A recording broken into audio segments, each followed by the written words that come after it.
सार्वभौमिक।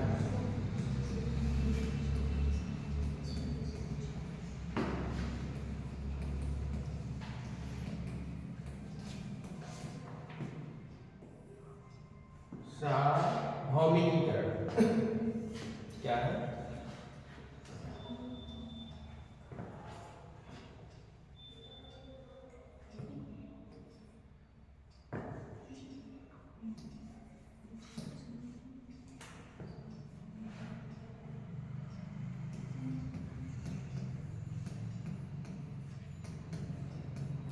सार्वभौमिक का मतलब पहले समझ लो। सार्वभौमिक का मतलब क्या होता है? जो शिक्षा है, हमने उसमें आप लोगों को शुरू में ही बताया था, शिक्षा को प्रत्येक स्तर पर, जो भी प्राथमिक स्तर, माध्यमिक स्तर या उच्च स्तर, इन तीनों स्तरों पर क्या करना है? निःशुल्क एवं अनिवार्य शिक्षा को प्रदान करना है ना। तो इस तरीके से जो शिक्षा, जैसे वर्धा योजना था, कौन सा योजना था? वर्धा योजना था। 1937 में गुजरात के वर्धा शहर में क्या हुआ था? इस सम्मेलन का आयोजन किया गया था, जिसकी अध्यक्षता महात्मा गांधी ने दिया था। उसमें भी एक वर्धा योजना में भी जो स्कीम लाई गई थी, उसमें प्रारंभिक शिक्षा को बहुत महत्व दिया गया था, और उसमें सिर्फ शिक्षा का भी उल्लेख किया गया था, और प्रारंभिक शिक्षा में अर्थात उस शिक्षा को भी सार्वभौमिक रूप से निःशुल्क प्रदान करने की बात कही। सार्वजनिक योजना भी देखो 1944 का जो है, उसमें भी शिक्षा के लिए बहुत सारे प्रावधान किए गए थे। जब भारत आज़ाद हुआ तो उस टाइम पे भी संविधान के द्वारा जो लागू किया गया हमारे देश में, उसमें भी शिक्षा को अनेक प्रावधानों के रूप में प्रस्तुत किया गया। हमने आप लोग को बताया था कि जैसे 1948 में राधा कृष्ण आयोग है ना, कौन था? राधा कृष्ण। 1953 में मुदालियर आयोग, कौन सा? मुदालियर, भारतीय शिक्षा आयोग के रूप में भी जाना जाता है उसको। कोठारी आयोग 1964 में, कौन सा? हाँ, कोठारी आयोग भी। नई शिक्षा नीति 1986 में है ना, तो वो भी शिक्षा के संदर्भ में 2001 में कौन सा है शुरू किया गया? सर्व शिक्षा अभियान शुरू किया गया। और भी अनुच्छेद में बहुत सारे प्रावधान किए गए, अनुच्छेद 14 में, 15 में, 21 में, 24 में, 29 में, 30 में, 28 में, तो 45 में, 46 में, और फिर क्या है 51 का में भी शिक्षा का उल्लेख किया गया है। 350 का है ना, 350, 351, इन सब में भी 343 में हिंदी को ही ठीक किया गया है। तो ये जो विभिन्न संविधान में संशोधन किया गया शिक्षा को बढ़ावा देने के लिए, समझ रहे हैं? तो इसी के संदर्भ में आज हम लोग लिखेंगे। तो क्या लिखे हो? हाँ, पैराग्राफ चेक करके प्रारंभिक शिक्षा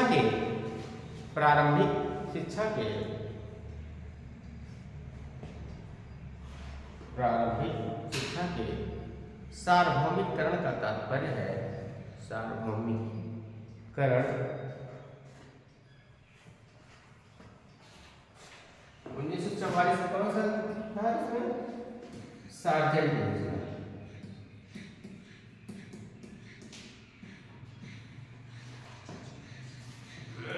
क्या लिखे हो? सार्वभौमिकरण का तात्पर्य प्राथमिक स्तर पर शिक्षा को निःशुल्क एवं अनिवार्य शिक्षा करके, निःशुल्क एवं अनिवार्य शिक्षा का प्रावधान करके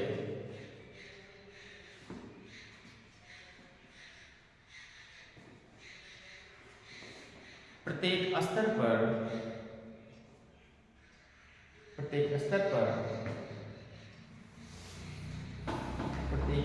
पर पहुंचाना ही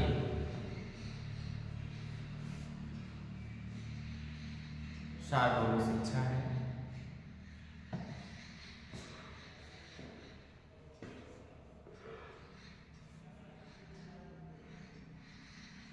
जिसका मुख्य उद्देश्य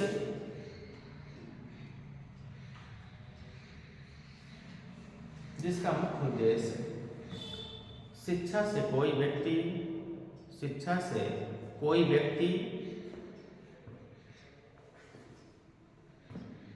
व्यक्ति वंचित ना हो,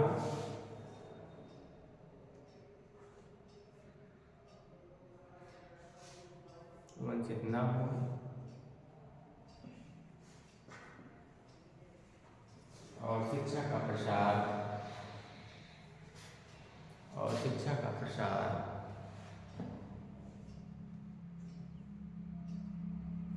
निरंतर और गतिशील होकर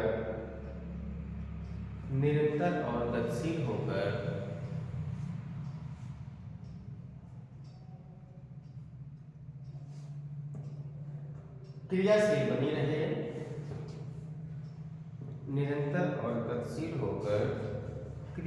रहे,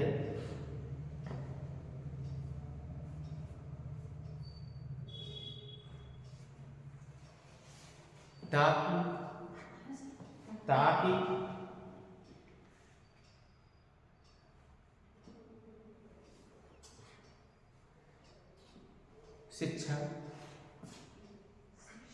शिक्षा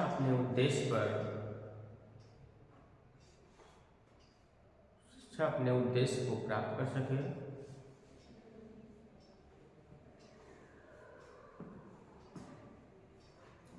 तथा विभिन्न स्तर पर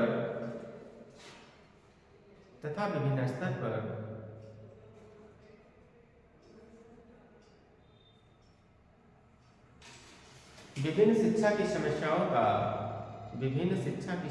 का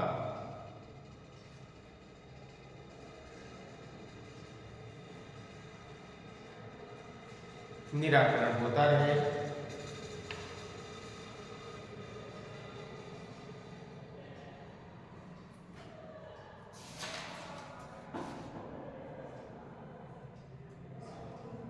और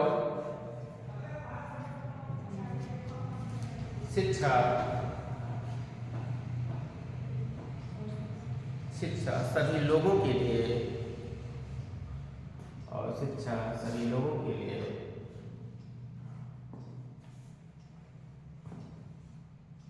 उपलब्ध हो सके।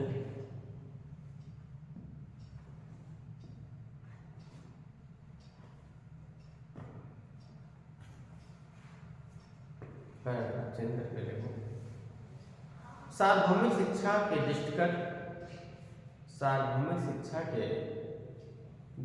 होते हुए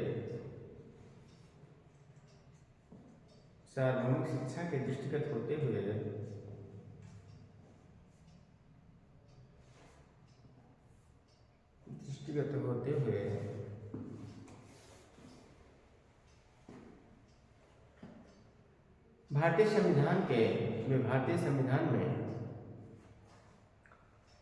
संविधान में विभिन्न प्रावधान किए गए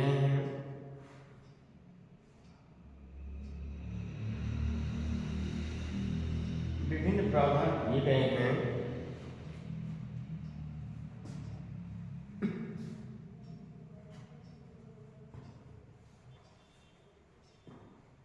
जिसमें अनुच्छेद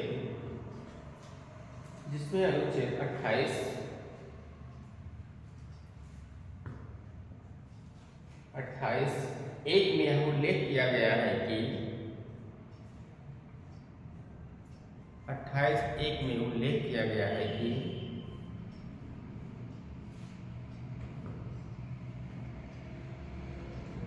राजनिधि से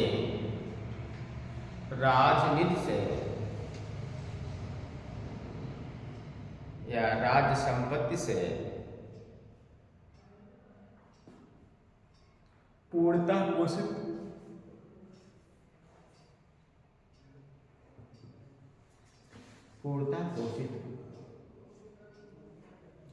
किसी संस्था में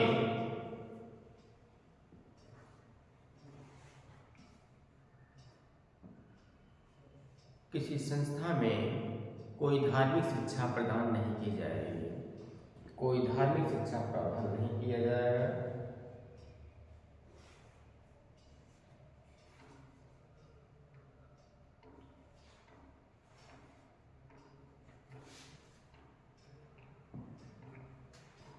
और यदि कोई संस्था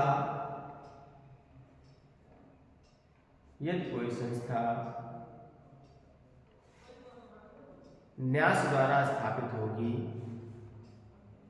न्यास द्वारा स्थापित होगी,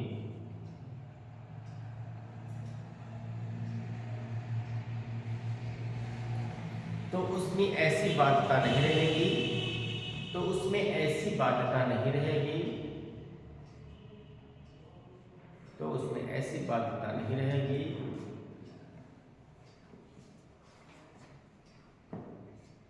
अर्थात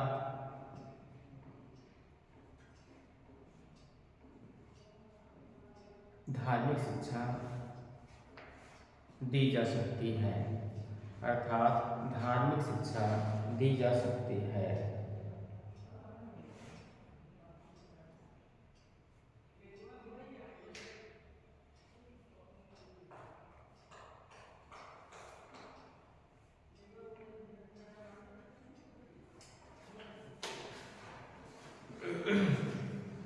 और राज्य द्वारा सहायता प्राप्त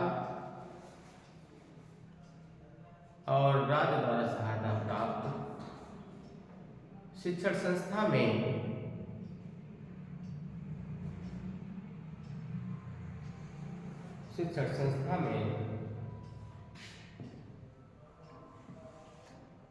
किसी व्यक्ति को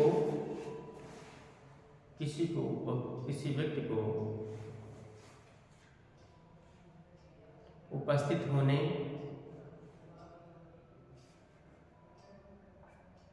या ना होने के संबंध में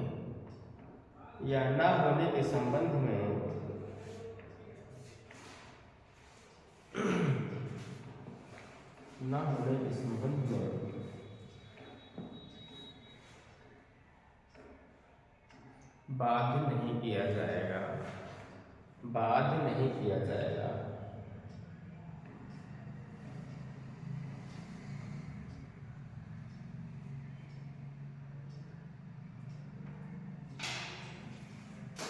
ठीक है, तो हमने कहा कि आर्टिकल 28 का मतलब क्या होता है कि राजनिधि के द्वारा स्थापित, मतलब राज्य सरकार जब किसी संस्था की स्थापना करेगी तो उसमें धार्मिक शिक्षा नहीं है। और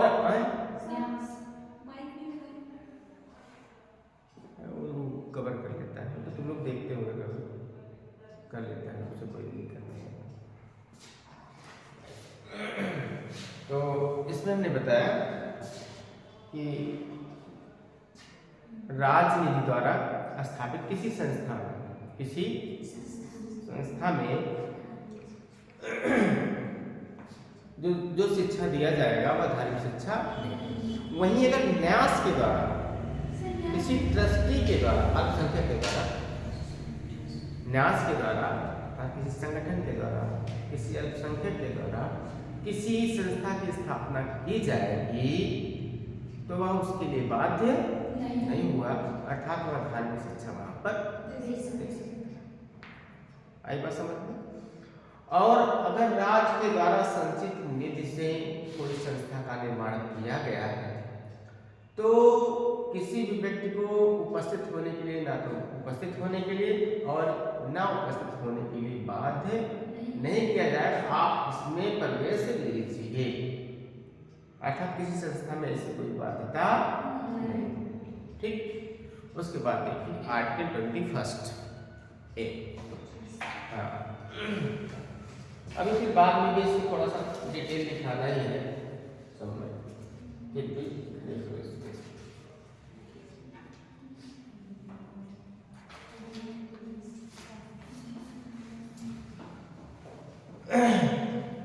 अनुच्छेद 21A समझा चुके हैं। इसे शिक्षा का अधिकार कहा जाता है। क्या कहा जाता है? शिक्षा का अधिकार।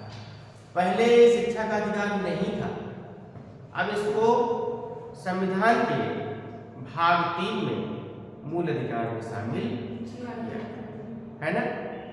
तो और 21 का 21A के नाम से जाना जाता है, इसको शिक्षा के अधिकार के नाम से जाना जाता है। इसमें भी वही है कि 6 से 14 वर्ष के आयु के बालकों को निःशुल्क और अनिवार्य शिक्षा का प्रावधान कराया जाए। ठीक है, लिख लो इसको।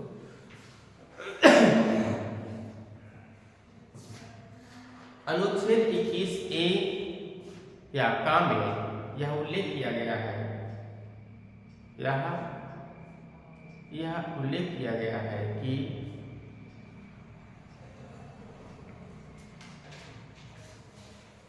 शिक्षा का अधिकार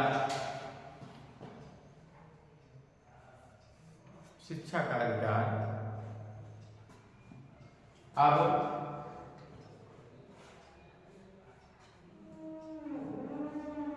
संविधान के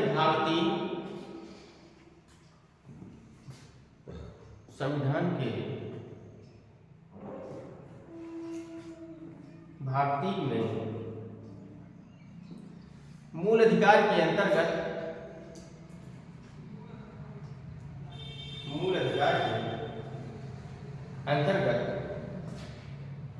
रखा गया है। मूल अधिकार के अंतर्गत रखा गया है।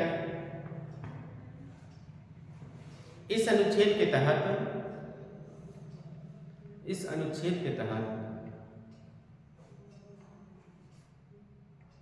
यह प्रावधान किया गया है कि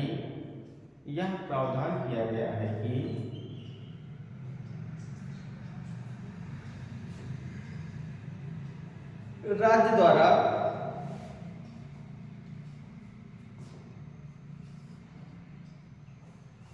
बालकों को 6 से 14 वर्ष के बालकों को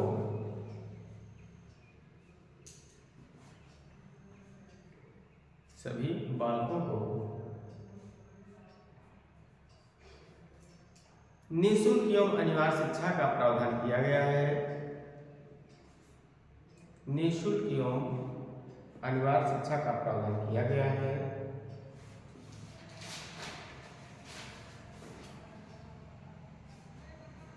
और यह राज्य द्वारा निर्धारित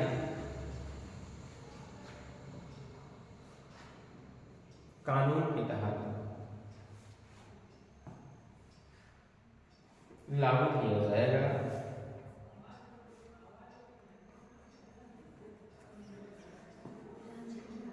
के द्वारा लागू किया जाएगा।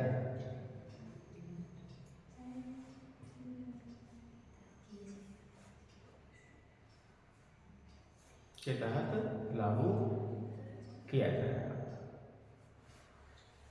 पैराग्राफ अल्पसंख्यक वर्गों के हितों के संरक्षण के लिए अगला है, इसमें देखो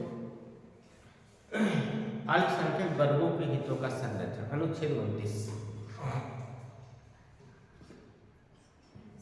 अल्पसंख्यक वर्गों के हितों का संरक्षण।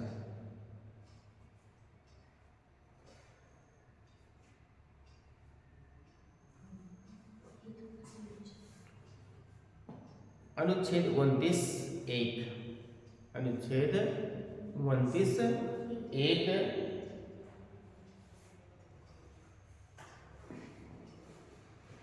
भारत के राज्य और केंद्र शासित प्रदेशों में स्थित भारत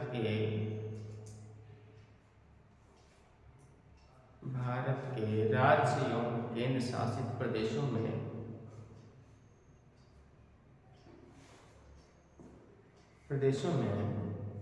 रहने वाले नागरिकों को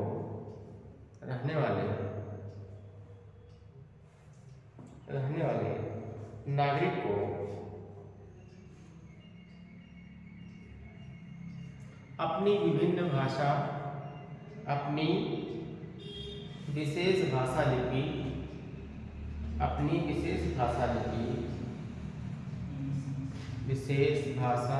एवं संस्कृति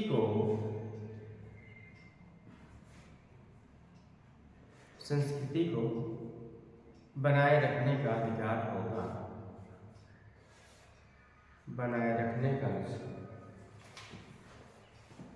अनुच्छेद 29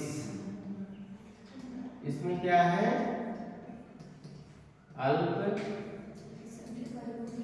हाँ, अल्पसंख्यक वर्गों के हितों का संरक्षण। तो ये जो अल्पसंख्यक वर्ग जो राज्य में है और केंद्र शासित प्रदेशों में, कहाँ पे है? राज्य और केंद्र शासित प्रदेश में जो लोग निवास कर रहे हैं।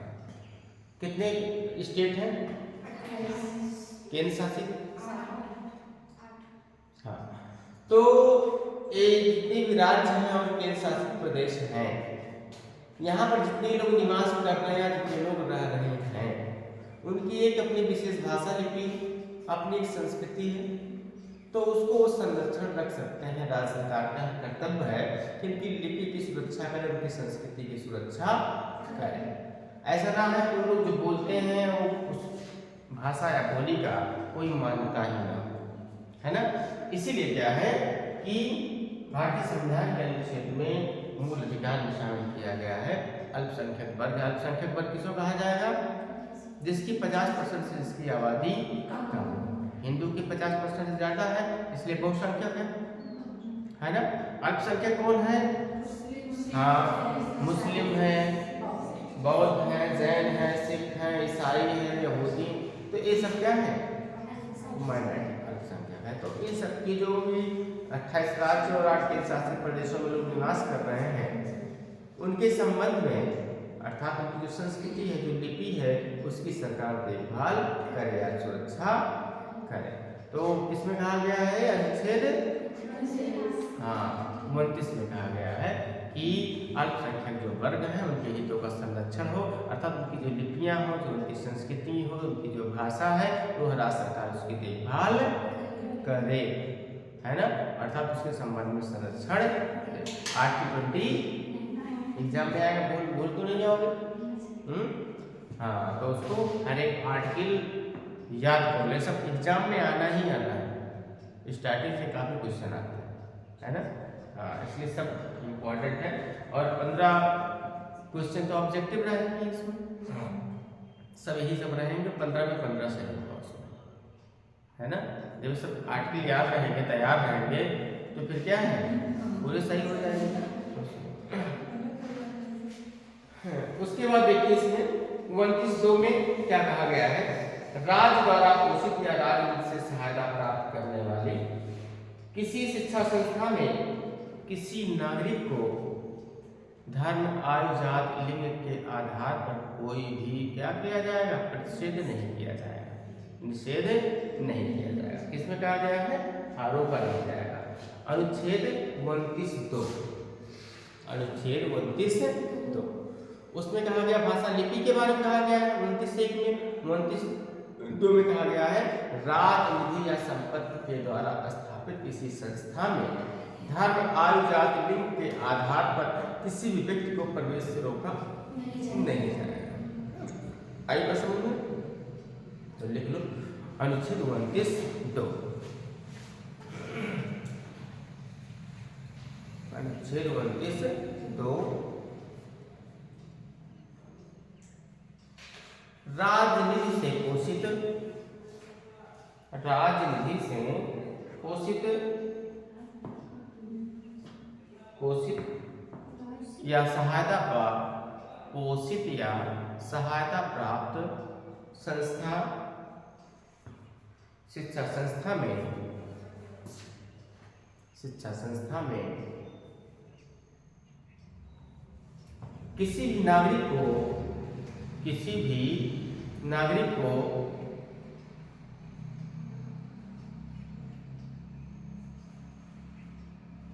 जाति, आयु, लिंग,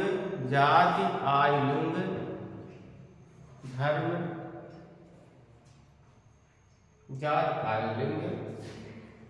धर्म तथा भाषा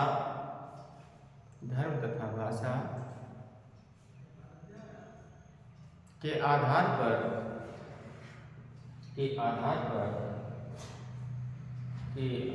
पर किसी भी व्यक्ति को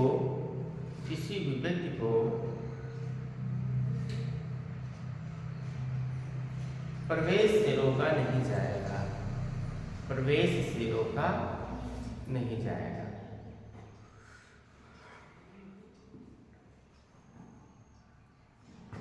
जो भी सरकार किसी संस्था की स्थापना करेगी, शिक्षण संस्था की स्थापना करेगी, उसमें धर्म, भाषा, जाति, आयु के आधार पर प्रवेश के संबंध में किसी व्यक्ति को रोका नहीं जाएगा, अर्थात सभी व्यक्ति उसमें प्रवेश या एडमिशन ले सकते हैं ना।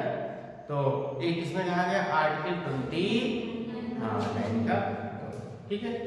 अनुच्छेद 30(1) में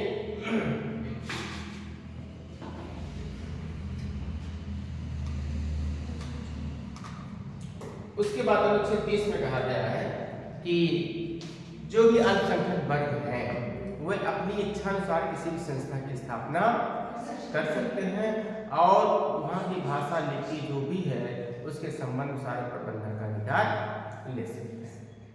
किसमें कहा गया है? अनुच्छेद 30। मतलब कोई भी संस्था की स्थापना माइनॉरिटी लोग कर सकते हैं। ऐसा नहीं है कि राज्य सरकार की स्थापना ही करे, राज्य सरकार ही स्थापित करे शिक्षण संस्था की, नहीं। इसमें क्या है कि अगर चाहे तो माइनॉरिटी वर्ग भी किसी भी शैक्षिक संस्था की स्थापना कर सकती है ना, शिक्षण संस्था की स्थापना कर, है ना। तो इस तरीके से क्या है वो अधिकार दिया गया है। और ये भी इसमें कहा गया था कि जो भी अर्जन है, जो भी जिस विधि के अनुसार इसकी सूचना सरकार को दे कि हमने इस नियम प्रक्रिया के तहत इसका निर्माण किया है और इस तरीके से प्रावधान किया। ये भी नहीं है कि अपने मनमाने तरीके से कोई संस्था खोल लीजिए, जो भी संस्था बनाएंगे उसकी सूचना सरकार को दीजिए। आपने नियमावली के तहत किया है कि भले ही आप अपने माइनॉरिटी के संबंध में किसी भाषा लिपि का विकास करिए, पढ़ाइए, धार्मिक शिक्षा दीजिए, है ना, लेकिन क्या है उसकी सूचना सरकार को दीजिए कि हमने इस नियम प्रावधान के तहत वहाँ पर शिक्षा व्यवस्थाएं स्थापित किया है, ठीक है। और उसी तरीके से क्या है कि 30(2) में और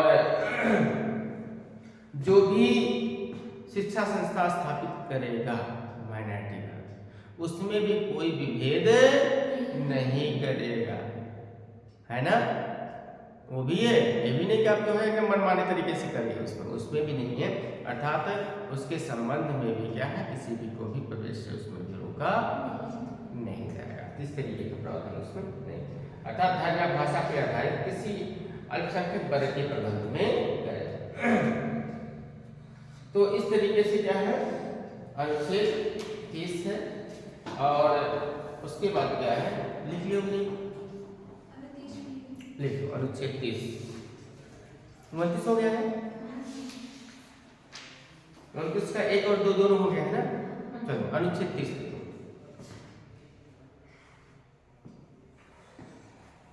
अल्पसंख्यक वर्गों को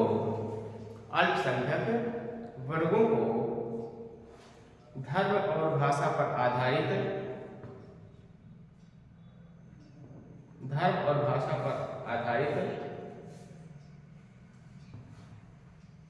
शिक्षण संस्थानों में अपने रुचि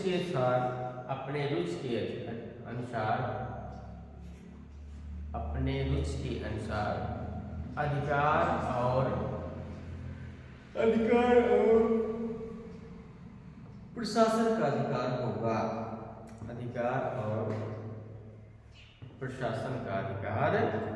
होगा,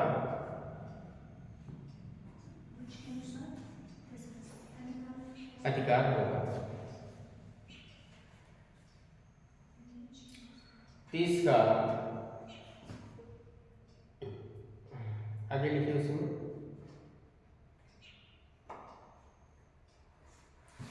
अल्पसंख्यक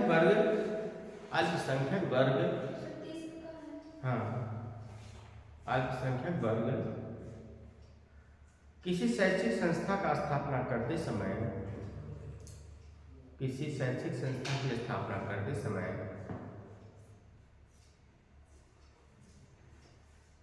अर्जन और व्यय के संबंध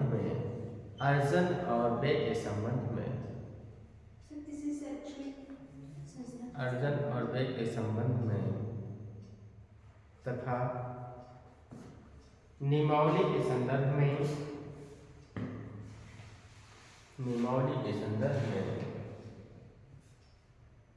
उसकी सूचना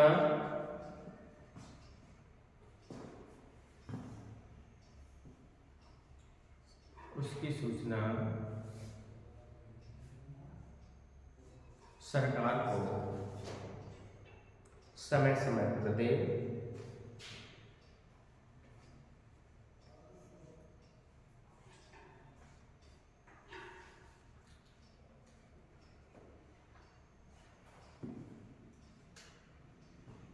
और समय समय पर राज्य सरकार ऐसी संस्थाओं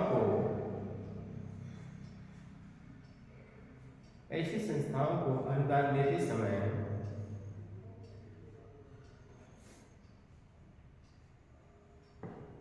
उपेक्षा नहीं कर सकता।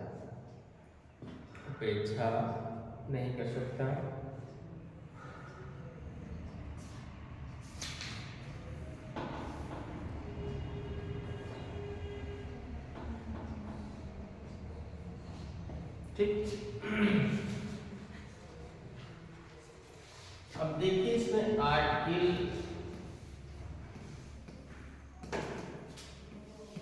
41 कुछ दशाओं में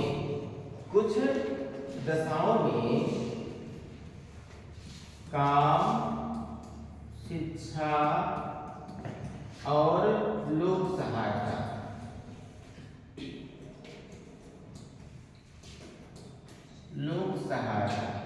काम, शिक्षा और लोक सहायता पाने का अधिकार होगा। कुछ दशाओं का मतलब क्या होता है कि रोजगार, है ना, कि जो भी आर्थिक रूप से कमजोर वर्ग हैं,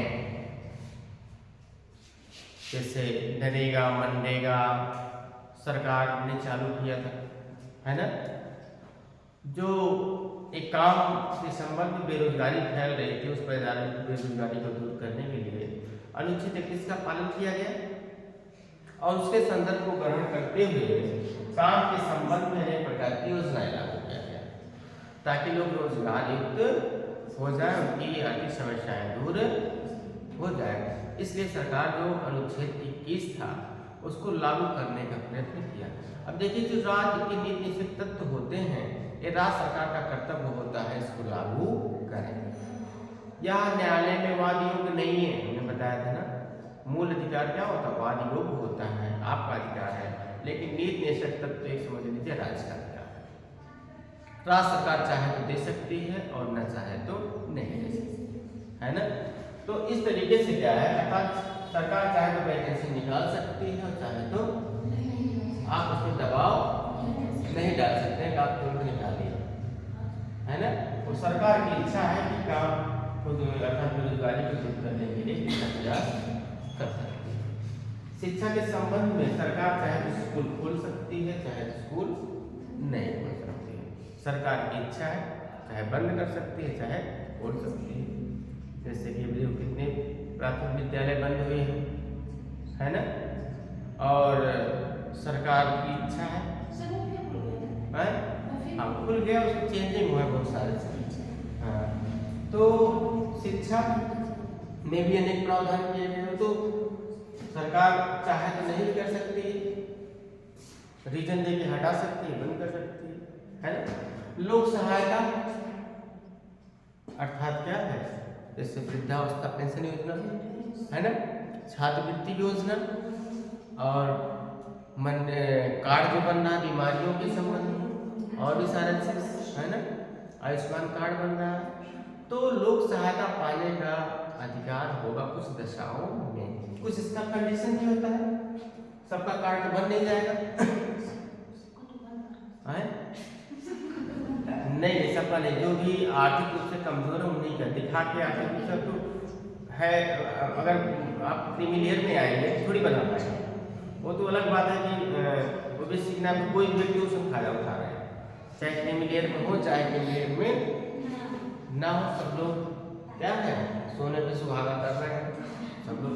और जो लोग संपन्न ज्यादा हो ज्यादा फायदा उठा रहे हैं, क्योंकि उनको नियम प्रक्रिया मालूम रहती है, उनको इसका लाभ तुरंत मिल जाता है। और जिनको नियम प्रक्रिया नहीं मालूम होती है, कितने घर में अभी राशन कार्ड अपडेट नहीं हुआ, कितने घर में अभी निर्वाचन कार्ड नहीं अपडेट होगा, कितने घर में अभी मतलब बहुत सारी चीज अपडेट नहीं होगा। आप लोग शिक्षित भी हुए तब भी ऐसी समस्याएं होंगी, आपके घर में भी होगी। कहीं नाम मम्मी के नाम पे रहते हैं, पापा का नाम पे रहते हैं, उनका एज डिफरेंट है, उनका एज डिफरेंट है। तो कहने का तात्पर्य वही है कि तो जितना शिक्षित है जितना है वो उसका ही उतना ही फायदा उठा रहा है ना। तो इस तरीके से अनुच्छेद 48 में कुछ निश्चित दशाओं में काम पाने का अधिकार, शिक्षा पाने का अधिकार, लोक सहायता पाने का अधिकार व्यक्ति होता है। और इसमें हमने बताया काम विभिन्न प्रकार के रोजगार की योजनाएं सरकार लागू करती है। शिक्षा सर्व शिक्षा अभियान में सब बच्चे पढ़े, सब सारा से बस्ता free, book free, dress free, हर चीज फ्री कर दी जा रही सरकार, ताकि शिक्षा को क्या बढ़ावा मिले। लेकिन शिक्षा की गुणवत्ता में सुधार नहीं हो रहा है, सुविधाएं बढ़ती चली जा रही है।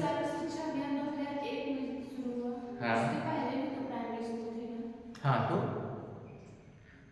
उस टाइम पे जो सर्व शिक्षा अभियान आया था उसका मानक चेंज कर दिया गया, ठीक है। पहले दूरी के हिसाब से होता था, प्राथमिक विद्यालय तो शुरू से ही चल रहे हैं। यानी सर्व शिक्षा अभियान का मतलब ये था कि शिक्षा को बहुत तीव्र गति से बढ़ावा दिया जाए, मतलब सभी को शिक्षित किया जाए, कोई ऐसा गांव का बच्चा ना बचे जो कि उसको शिक्षित ना कर दिया जाए, है ना। तो इसीलिए क्या है, स्कूल चले हम, है ना, बेटी बचाओ बेटी पढ़ाओ भी बहुत सारे चीजें उसमें था, है ना। और शिक्षा देखो हर एक प्राथमिक विद्यालय के सर्व शिक्षा अभियान, स्कूल चले हम लिखा होता है ना हर चीज का। तो मध्याह्न मिड डे मील होता है 1995 में शुरू किया गया था, दोपहर का भोजन बच्चों को कराया जाए। बच्चे भूखे हो जाते हैं और उनको लंच ले जाने के लिए असुविधा होती है, तो इसलिए सरकार ने क्या है मिड डे मील योजना शुरू कर दिया। उसी से और खराब हो गया शिक्षा व्यवस्था। लड़के खाना खाने जाते हैं, वो लोग जो स्टाफ है जो खाने पर डिपेंड होते हैं, घर से खाना नहीं आए लेकर आएंगे, घर पे बनवाएंगे जो आएगा उस चीज से। तो ये सब क्या है, शिक्षा की गुणवत्ता तो इफेक्टिव होगा ना, अर्थात उस व्यवस्था का उन लोगों ने खुद ही प्रयोग करना। दूध आएगा 20 लीटर 10 लीटर आएगा और बच्चों के साथ प्रोवाइड कराएंगे 3-4 लीटर, मतलब आधा अपने बैठ के नीचे लेते हैं, है कि नहीं। सब्जी आएगी 10 किलो तो 2 किलो अपने ले जाते हैं भाई। जो मीनू है, मीनू के हिसाब से प्रिंसिपल होता है, आधा बनवाता है, आधा जो इधर करवा देता है उधर करवा देता है। तो गुणवत्ता हालांकि सरकार ने अच्छे उद्देश्य के लिए किया कि कोई भी लड़का पौष्टिक आहार से वंचित ना हो, कोई भी छात्र पौष्टिक आहार से न वंचित हो, अर्थात कुपोषित ना हो। लेकिन इसका सिस्टम क्या है, जो पोषित है और पोषित होता चला जा रहा है, जो पोषित है वो और ज्यादा कुपोषित है और मतलब जो वहाँ के लोग हैं और कुपोषित है, बच्चों से भी कुपोषित है, बच्चों वाला चीज लेकर खुद ही लेकर चले जा रहे है ना। तो ये सब समस्याएं है ना, गुणवत्ता जो सरकार जिस उद्देश्य से पालन कराई गई थी वह उद्देश्य का पालन नहीं हो पा रहा है ना। तो इस तरीके से क्या है, लोक सहायता पाने का अधिकार, अब इसमें भी अब मान लीजिए ऑनलाइन ट्रांजेक्शन होने लगा, पेंशन योजना, किसान योजना और अन्य सिक्योरिटी योजना खाते में। पहले ऑफलाइन आती थी पैसे, वृद्धावस्था पेंशन पहले कैसे आता था, कैश आता था, कैश से फिर दिया जाता था। तो इसमें क्या करते थे, जो भी अधिकारी वहाँ आता था 90% सब गोलमाल कर लेते थे, 10% मुश्किल से पहुंचाते थे। वो भी आता था 500 तो उनको मिलता था 300। कैश जिसका जिसका नाम होता था वो जाके कहाँ पे जो अधिकारी चेक कराता था वो कहने उसको, जो आपका ब्लॉक होगा ब्लॉक से सारे डिस्ट्रीब्यूशन होते थे, और आपका जो प्रधान होता है प्रधान के माध्यम से डिस्ट्रीब्यूट होते थे, समझ रहे हैं। तो वो उस टाइम में क्या होता था, और वो भी जिसको आप इतना देंगे तो आपका पेंशन लगवा देंगे, इस तरीके का लोग बोलते थे, मतलब 150 देंगे तो आपका पेंशन हम लगवा देंगे, ये करवा देंगे वो करवा देंगे। तो वही चीजें है ना, क्योंकि उनको जिसको लाभ मिलना चाहिए उनको लाभ नहीं मिल पा रहा है। जो 60 से ऊपर है 70 से ऊपर उनको पेंशन नहीं मिल रहा है कितने लोग को, है ना। तब तो सब ऑनलाइन हो गया, आप बैठ के सारा चीज़ शिक्षित करके अपने घर का सब सारी चीज़ अपडेट करवा सकते हो, है ना। लेकिन तब भी अपडेट नहीं होगा, तुम लोग के घर का ही नहीं अपडेट होगा, ठीक है। तो सारा चीज़ जितनी भी ऑनलाइन सुविधाएं, अब तो पढ़ने लिखने का मतलब क्या है जब आप हर चीज़ से अपडेट नहीं हो, कौन सी योजनाएं चल रही हैं, कौन सी मेरे यहाँ लागू है, कौन सा नहीं। प्रधान के पास कितनी योजनाएं हैं, कोई पूछने जाता है, बहुत सारी योजनाएं उसके पास आती हैं, खुद ही अशिक्षित जब रहते हैं तो कहाँ से। जो आप लोग का पंचायत होगा, पंचायत भवन होगा, वहाँ पे सारे चीज़ डिटेल रहती है ना, कितना कितना कितना किस पर इन्वेस्ट हुआ कितना, है ना। तो इस तरीके से क्या है शिक्षा की व्यवस्थाएं और शिक्षा के साथ साथ लोक सहायता का सुविधाएं इसमें किया गया था अनुच्छेद 41 में, ठीक है। तो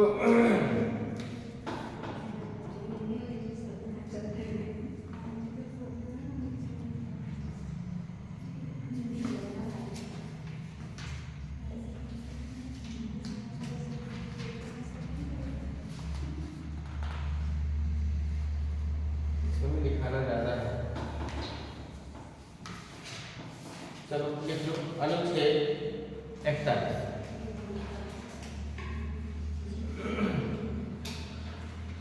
अनुच्छेद 41 41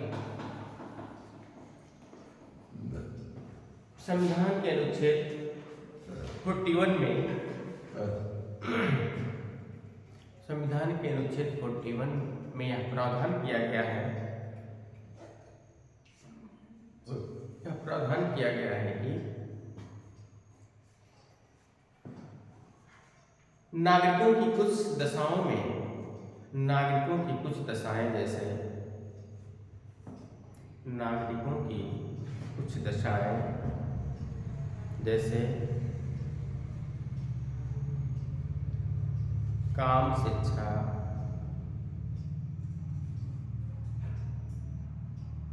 काम शिक्षा तथा लोक सहायता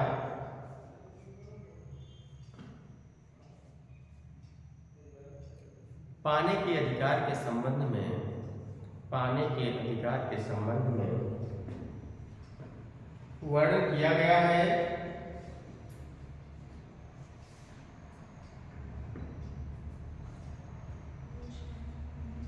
किया गया है,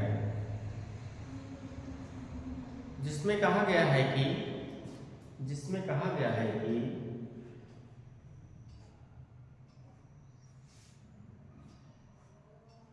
राज्य सरकार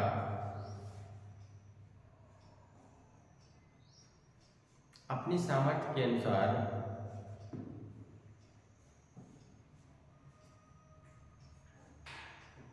काम शिक्षा एवं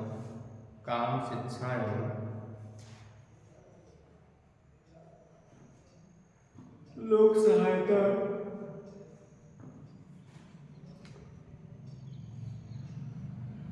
पर खर्च करेगा,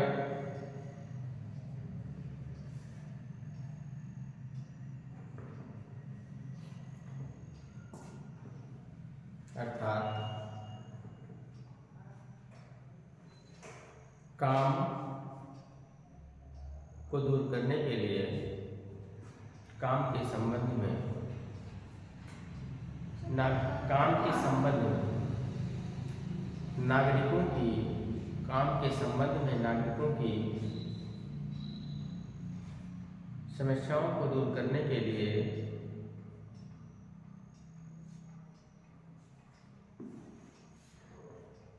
रोजगार निकालना, रोजगार निकालना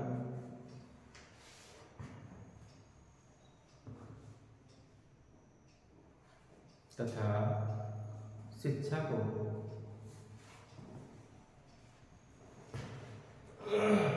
बढ़ावा देने के लिए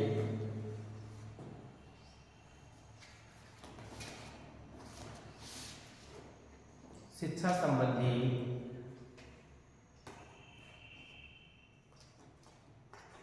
अधिनियम बनाकर, शिक्षा संबंधी अधिनियम बनाकर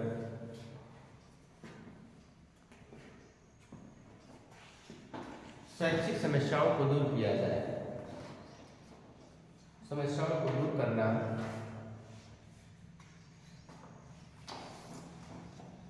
राज्य सरकार का कर्तव्य है।